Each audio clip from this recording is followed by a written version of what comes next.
बिस्मिल्लाहिर्रहमानिर्रहीम। अस्सलाम वालेकुम डियर स्टूडेंट्स, मैं हूं आपका फिजिक्स टीचर आदिल शहजाद और आप देख रहे हैं अपना पसंदीदा यूट्यूब चैनल फिजिक्स वैली।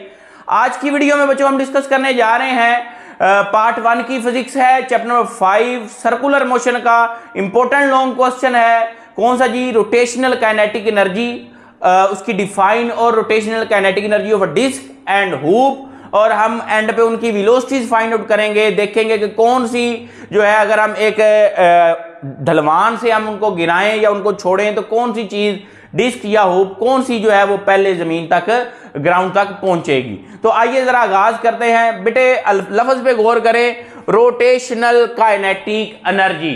अगर आप वर्ड पे गौर करें तो आपको आइडिया होगा रोटेशन मतलब रोटेशन की वजह से काइनेटिक एनर्जी। एक देखें, एक तो बॉडी है जो जैसे ये बोर्ड मार्कर है, सीधी हॉरिजॉन्टल आपके पास जो है सीधी लाइन में सफर करके आ रही है।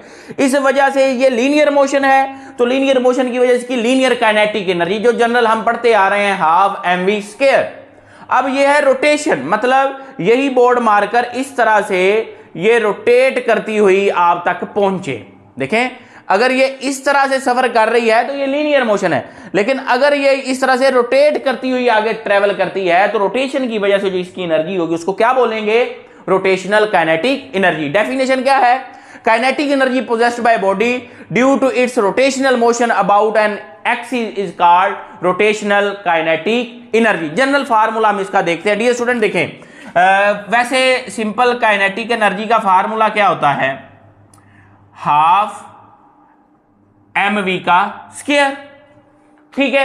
अब बच्चों आप चूंकि रोटेशन करवा रहे हैं तो आप जानते हैं कि ये जो v है, v क्या होती है? r ओमेगा के बराबर होती है।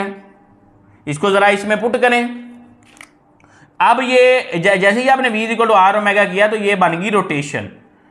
हाफ m v की जगह क्या आ जाएगा? r ओमेगा का स्क्वायर। डियर स्टूडेंट्स नेक्स्ट क्या होगा? Kinetic energy half M R square और ओमेगा स्क्वायर। ले जी। अब बच्चों ये चीज देखे, ये देखी लग रही है चीज क्या है? ये M R square. M R square क्या होता है भला? एम आर स्क्वायर बच्चे होता है, एम आर स्क्वायर होता है मूवमेंट ऑफ इनर्शिया। तो आप इसको पुट कर सकते हैं। तो ये डियर स्टूडेंट्स आपके पास काइनेटिक एनर्जी रोटेशनल का रिलेशन आ गया। हाफ एम आर स्क्वायर की जगह आप क्या पुट करेंगे? आई ओमेगा स्क्वायर। लें जी, जब आप लीनियर मोशन की बात करते हैं तो तब आपके पास जो काइनेटिक एनर्जी का फार्मूला है वो ये वाला है, हाफ mv स्क्वायर। इसी को यूज करते हुए रोटेशनल काइनेटिक एनर्जी का हमने रिलेशन निकाल लिया। क्या है? Half I omega square. अब बच्चों ना आपने पीछे जैसे आपने मूवमेंट ऑफ इनर्शिया एक रिजिड बॉडी के लिए फाइंड आउट किया, ये जो लीनियर मोमेंट एंगुलर मोमेंटम था ये भी आपने फाइंड आउट किया। अब इसी तरह से आप इसकी एक्सप्लेनेशन में टोटल जो है वो रोटेशनल काइनेटिक एनर्जी किसी बॉडी की फाइंड आउट कर सकते हैं। एक्सप्लेनेशन की हेडिंग दे लें। एक्सप्लेनेशन में आप लिख लें जी, consider a body is rotating about इस ऑन एक्सिस या एक एक्सिस के अलोंग मूव कर रही है। Consider a body is rotating about an axis कह लें या एक्सिस ऑफ रोटेशन कह लें। वो बॉडी मैं यहां पे बच्चों ड्रा कर देता हूं। ये रही वो बॉडी, ये एक स्फीयर टाइप या सर्कुलर टाइप बॉडी है। इसका डियर स्टूडेंट्स ये एक्सिस ऑफ रोटेशन है। ये क्या है? ये जो लाइन लगा रहा हूं मैं, ये लाइन जो है ये इसका क्या है? Axis of rotation. ठीक है जी। इस तरह से ये क्या कर रही है? ये बॉडी जो है वो रिवॉल्व कर रही है। ठीक हो गया, ये रिवॉल्व कर रही है। ये इसका मैंने बना दिया एंगुलर वेलोसिटी। दोबारा से देखें, आपके पास सपोज यहां पे ये बुक है, ये वो बॉडी है और ये इस तरह से बच्चों क्या कर रही है? रोटेट कर रही है। ये जो मैंने बनाया है ना आपके पास, ये रोटेशन इसकी, ये इस तरह से क्या कर रही है?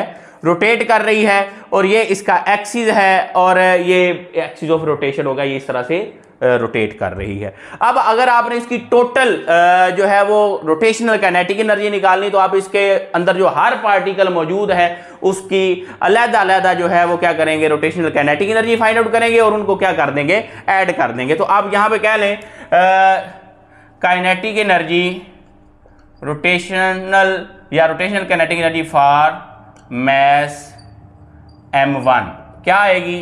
m1 के लिए बच्चों लिख लें ज़रा, काइनेटिक एनर्जी रोटेशनल आ गई half m1 r1 square omega. Omega same है हर जगह पे क्योंकि वो पूरी बॉडी रोटेट कर रही है, तो ओमेगा सेम ही हम रखेंगे। फिर इसी तरह से rotational kinetic energy for m2, kinetic energy rotational for mass m2 के लिए आप करेंगे तो उस पूरे को क्या कर देंगे, kinetic energy rotational half m2 r2 square और ओमेगा। इसी तरह से आप 3, 4, 5, 6 सब के लिए करेंगे। और मैं एंड वाला लिख रहा हूं point, kinetic energy rotational for nth mass.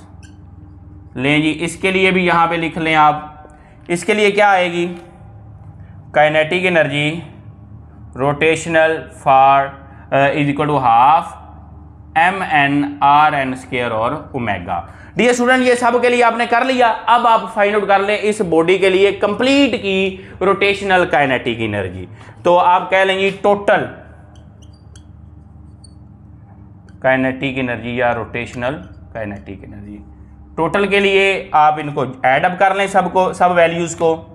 Kinetic energy total ऐसे कह लें, ये रोटेशनल है, सारी क्या आएगी, half m1 r1 square omega plus half m2 r2 square omega plus इसी तरह से ये चलती जाएगी और क्या आ जाएगी, हाफ mn rn स्क्वायर और ओमेगा। इन सब में ओमेगा बच्चों का ले लें, कॉमन ले लें। आइए ज़रा ओमेगा को कॉमन लेते हैं। काइनेटिक एनर्जी रोटेशनल जो टोटल आ रही है हाफ ओमेगा बल्कि लें कॉमन, या ऐसे कह लें half m1 r1 square plus half m2 r2 square up to so on half mn rn square और बाहर क्या आएगा, ओमेगा। ठीक है जी। अब ये सारी जो वैल्यू हैं आप इनको समेशन की फॉर्म में लिख सकते हैं। अब देखें m कहां से कहां तक है, हाफ, यहां पे half m r square omega. अब m कहां से कहां तक है, 1 से लेके n तक। तो आप i एक इंटीजर कह लें, 1 से लेके n तक वो m के साथ भी लगा दें और r के साथ भी लगा दें, और ये आपके पास डियर स्टूडेंट वही रिलेशन जो शुरू में आपने लिखा था जनरल फॉर्म में आप इसको लिख सकते हैं, हाफ i ओमेगा। ठीक है जी। ये डियर स्टूडेंट्स आगाज वाला पोर्शन है। मैंने आपको ये पंजाब टेक्स्ट बुक बोर्ड में ये वाला प्रोसीजर दिया हुआ है, कुछ में बोर्ड्स की बुक में नहीं दिया हुआ आपने, लेकिन ये करना है। आपको पता होना चाहिए कि अगर आपके पास कंप्लीट बॉडी का आप निकाल रहे हैं, जो रिजिड बॉडी हो या किसी भी तरह से कंप्लीट बॉडी का निकालना हो, तो आप टोटल निकालने का ये प्रोसीजर है। जनरल फॉर्म आपके पास ये है। ठीक हो गया। अब बच्चों यहां तक आप इसका स्क्रीनशॉट ले लें। नेक्स्ट मैं आपको यहां से हम शुरू करेंगे, आगे जाएंगे। अब हम फाइंड आउट करने जा रहे हैं डिस्क के लिए और हुप के लिए। आप इसका स्क्रीनशॉट ले लें जी। तो बच्चों अब हम करते हैं rotational kinetic energy of disc की फाइंड। तो पहले तो जनरल ये वाला जो फार्मूला जो आपने लिखा है आपके पास हाफ आई ओमेगा स्क्वायर, इसको लिख लें। काइनेटिक एनर्जी या रोटेशनल काइनेटिक एनर्जी का फार्मूला क्या है, हाफ आई ओमेगा स्क्वायर। अब आप फाइंड आउट करने जा रहे हैं डिस्क बेटे आपके पास ये पहले जो एंगुलर मोमेंटम से पहले वाला टॉपिक हमने मूवमेंट ऑफ इनर्शिया का पढ़ा था, वहां पे आपको वैल्यूज ये लिखवाई है। डिस्क, हुप, सिलेंडर और रॉड की आपके पास आई होता है इसका हाफ एम आर का स्क्वायर। ये किसका है, डिस्क का है। तो अब आप यहां पे इसकी वैल्यू पुट कर दें। आइए जरा काइनेटिक एनर्जी रोटेशनल किसकी हम कर रहे हैं, डिस्क की, हाफ आई की जगह पे क्या आएगा, हाफ एम आर का स्क्वायर और साथ में क्या आ जाएगा, ओमेगा स्क्वायर। डियर स्टूडेंट्स यहां पे बड़ा ही आसान काम है, आप इसको करें जरा। काइनेटिक एनर्जी रोटेशनल डिस्क की कर रहे हैं, ये मैं नहीं साथ लिख रहा, आप लिख सकते हैं 1/4 mr² और ओमेगा स्क्वायर। अब बच्चों जरा यहां पे गौर करें, मैं आपको पीछे थोड़ा सा पीछे अगर जाएं तो आपको एक रिलेशन पढ़ाया था v = r ओमेगा, पढ़ाया था, याद करें जरा। अब बेटे अगर आप v का स्क्वायर लेते हैं तो वो क्या होगा, r² ओमेगा स्क्वायर। तो r² ओमेगा स्क्वायर, अगर v स्क्वायर को आप r² ओमेगा स्क्वायर लिख सकते हैं तो जहां पे r² ओमेगा स्क्वायर लिखा होगा वहां पे आप v² भी लिख सकते हैं। तो लीनियर वेलोसिटी की फॉर्म में भी आप इसको ले, अब ये है r² ओमेगा स्क्वायर, तो हम इसकी जगह पे क्या पुट कर सकते हैं जी, हम क्या कर सकते हैं, हम इसको v² पुट कर सकते हैं mv²। लें जी, ये आपके पास आ गई क्या चीज भला, rotational kinetic energy of disc. जबरदस्त जी। अब हम फाइंड आउट करने लगे हैं हूप के लिए, तो यहां पे हेडिंग दे लें, rotational kinetic energy of hoop. Dear students, बस सीन पहले जैसे ही है, अब आपने बस क्या करना है, इस फार्मूले में हूप का मोमेंट ऑफ इनर्शिया पुट कर देना है। General relation kinetic energy is equal to rotational kinetic energy क्या है, हाफ आई ओमेगा स्क्वायर। अब डिस्क हूप का क्या है, हूप का है जी आई होता है, ये होता है mr², हूप का क्या होता है mr²। अब बच्चों आप इसकी वैल्यू पुट कर दें, हाफ mr² और ओमेगा स्क्वायर, इनको इकट्ठा कर दें, हाफ mr² ओमेगा स्क्वायर। लें जी, अब डियर स्टूडेंट्स मसला हल हो गया, आपके पास हूप की भी आ गई, हाफ r² ओमेगा स्क्वायर को आप क्या लिख सकते हैं, v² लिख सकते हैं। ये डियर स्टूडेंट्स आ गया लीनियर वेलोसिटी की फॉर्म में रोटेशनल काइनेटिक एनर्जी किसकी, हूप की। अब ना यहां पे आपके पास जो है नेक्स्ट जो पोर्शन स्टार्ट होता है वो ये होता है जी कि आपके पास एक सपोज यहां पे इंक्लाइन है, कोई इंक्लाइन प्लेन है, यहां पे बना लेते हैं, ये डियर स्टूडेंट से इंक्लाइन प्लेन है। अब ये हाइट h बन रही है इसकी ग्राउंड से, इसके ऊपर दो चीजें हैं, एक आपके पास कह लें कि है ये हूप है, रिंग जो अंदर से खाली है, और एक आपके पास कह लें डिस्क है जो अंदर से फिल है, मतलब ये जिस तरह से डिस्क होती है, इसको सफियर नहीं समझना आपने, ये डिस्क है।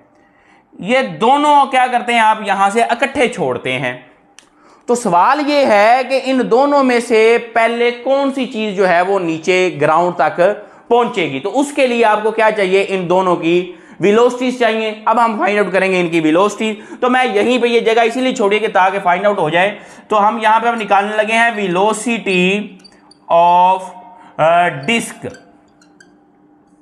ये डियर स्टूडेंट्स हम जो निकालेंगे, ये हमने निकालना है वो loss in potential energy is equal to gain in kinetic energy के तहत, या आप कह लें कि यहां पे इसकी टोटल पोटेंशियल एनर्जी है और नीचे जाते तक क्या हो जाएगी, काइनेटिक। अब देखें पोटेंशियल एनर्जी में जो लॉस होता है वो किसके बराबर होना चाहिए, गेन इन काइनेटिक एनर्जी। अब देखें जब ये नीचे जा रहा है तो ये हॉरिजॉन्टल डिस्टेंस भी ट्रेवल कर रहा है और साथ में इसकी रोटेशनल मोशन भी है, देखें दोनों की। तो अब आपके पास यहां पे काइनेटिक एनर्जी दो हैं, एक ट्रांसलेशनल काइनेटिक एनर्जी और दूसरी आपके पास क्या है, रोटेशनल काइनेटिक एनर्जी। तो आप यहां पे पुट करेंगे kinetic energy translational plus kinetic energy rotational. अब आई बात, तो अब जरा देखें काइनेटिक एनर्जी ट्रांसलेशनल का फार्मूला क्या होता है, पोटेंशियल एनर्जी का तो फार्मूला है mgh, ट्रांसलेशनल काइनेटिक एनर्जी होती है हाफ mv का स्क्वायर, सही है। और डिस्क की रोटेशनल काइनेटिक एनर्जी क्या है, मैं इसको सेपरेट कलर से लिखता हूं 1/4 mv का स्क्वायर। बात को समझे बच्चों, घबराएं नहीं, गौर से देखें। ट्रांसलेशनल है ये जो आपके पास सिंपल होती है हाफ mv स्क्वायर, जो यहां से अपना काम शुरू किया है, और रोटेशनल अभी आपने निकाली 1/4 mv स्क्वायर। अब आप क्या करें, यहां पे डियर स्टूडेंट आपने कुछ नहीं करना, आप जस्ट क्या करें, mv स्क्वायर को कॉमन लें, अंदर लिखें 1/2 प्लस 1/4, इनका एलसीएम ले लें, mv स्क्वायर आ जाएगा इनटू नीचे 4 और इधर आ जाएगा 2 + 1, ये डियर स्टूडेंट्स आ गया mv स्क्वायर इंटू 3/4। बात को समझे जी? बिल्कुल सर समझ गए। ये साथ क्या है आपके पास mgh और mgh। m से m गया बच्चों आपके पास यहां पे इधर इस जगह पे मैं इसको हल कर देता हूं क्योंकि जगह कम है। आपके पास बचा GH is equal to 3/4v²। आपको v चाहिए तो ये हो जाएगा 4/3 GH is equal to v²। जजर लेंगे तो v आ जाएगा dear student 4/3 GH under root. ठीक हो गया। ये आपके पास v आई किसकी? डिस्क की। ये किसकी आई? डिस्क की आ गई वेलोसिटी। लें जी, अब डियर स्टूडेंट्स काम आसान। अब आपने फाइंड आउट करनी है वेलोसिटी ऑफ हुप। लें जी, नेक्स्ट टारगेट आपका ये है। सेम वही काम आप करेंगे जो आपने डिस्क के लिए किया। ये आपके पास आ गया आंसर, इसको नोट फरमा लें। नेक्स्ट डियर स्टूडेंट्स आपके पास है वही काम करेंगे। Potential energy is equal to kinetic energy, translational plus kinetic energy, rotational मसला कोई नहीं, mgh is equal to half mv²। और इसकी बच्चे रोटेशनल क्या आई थी हुप की? ये भी आई थी हाफ mv²। लें जी, अब देखें हाफ और हाफ को ऐड करें क्या बनेगा? 1। मतलब 0.5 प्लस 0.5 क्या होता है? या आधा जमा आधा क्या होता है? पूरा। तो आपके पास ये क्या हो गया? mgh इज इक्वल टू आ गया mv का स्क्वायर। ठीक है बच्चों, m से m कैंसल, ये आ गया GH is equal to v²। मैं यहां पे इसका आंसर मजीद इसको क्लियर कर देता हूं। जजर लेंगे तो v आ जाएगा GH अंडर रूट। ठीक है जी। अब डियर स्टूडेंट जब आप इसको सोल्व करते हैं तो v डिस्क जो आती है वो आती है 1.15 under root GH। v hoop जो आ रही है वो डियर स्टूडेंट्स आ रही है 1 अंडर रूट GH। ये 1.15 है, ये क्या है 1 है। तो आप यहां पे कह सकते हैं कि v जो डिस्क है वो ग्रेटर देन है v हुप के। मतलब डिस्क की वेलोसिटी, डिस्क की स्पीड ज्यादा है, तो ज्यादा जिसकी है तो डेफिनेटली वही तो पहले पहुंचेगी, वो सबसे पहले पहुंचेगी। तो आपने यहां पे प्रूव कर लिया कि जब डिस्क और हुप को हम इकट्ठा छोड़ेंगे तो डिस्क पहले पहुंचेगी। क्यों? क्योंकि उसकी वेलोसिटी ज्यादा है। तो डियर स्टूडेंट्स ये था आज का लेक्चर, आज का टॉपिक रोटेशनल काइनेटिक एनर्जी हमने डिफाइन की। क्या होती है? Energy possessed by body due to its rotational motion about an axis. Rotational kinetic disc की हमने फाइंड आउट की 1/4 mv² आई। रोटेशनल काइनेटिक एनर्जी हुप की फाइंड आउट की हाफ mv² आई। फिर हमने कहा कि इनमें से वेलोसिटी किसकी ज्यादा है? तो डिस्क की वेलोसिटी 1.15 अंडर रूट GH आई, हुप की वेलोसिटी अंडर रूट GH आई। हमें पता चला कि जो डिस्क है उसकी वेलोसिटी ज्यादा है। जब उसकी वेलोसिटी ज्यादा है तो वो यहाँ पे ग्राउंड पे जल्दी पहुंचेगी। तो डियर स्टूडेंट्स उम्मीद है आपको वीडियो अच्छी लगी होगी। अच्छी लगी है तो चैनल को लाइक करना, सब्सक्राइब करना, शेयर करना मत भूलिएगा। मिलते हैं नेक्स्ट वीडियो में नेक्स्ट लेक्चर के साथ। तब तक के लिए अल्लाह हाफिज।